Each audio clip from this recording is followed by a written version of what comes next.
it's even starting within this room. I guess what I'm interested in is how will it ultimately be decided? Are the politicians going to kind of poll people and figure out which way the community wants it to go?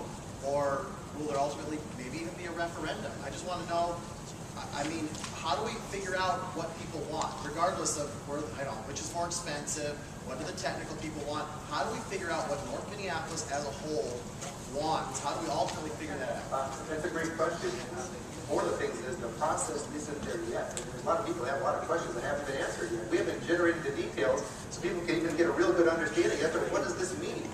And that's our number one step. We got to have people. We got to present the information that people know what they're making a decision about. We haven't done that yet. We're going to start doing that. And we're going to be working on this environmental documentation. There's a lot of detailed analysis that goes into that. That's approximately a 2-year process. Once we get kind of through that process and we have more of that detailed information, and so people can actually understand the benefits and the impacts, and they really know what this truly means, then things will move forward. We have this policy advisory committee that I mentioned earlier. There'll likely be a recommendation from that group. That's going to include, a lot of input from the elected officials that represent these areas.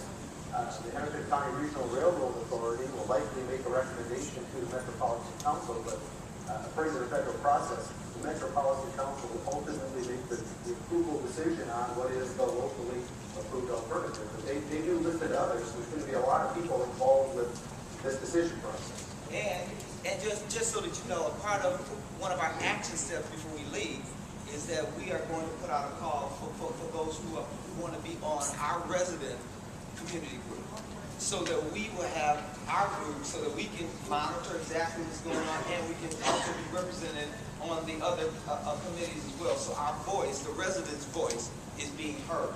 Okay.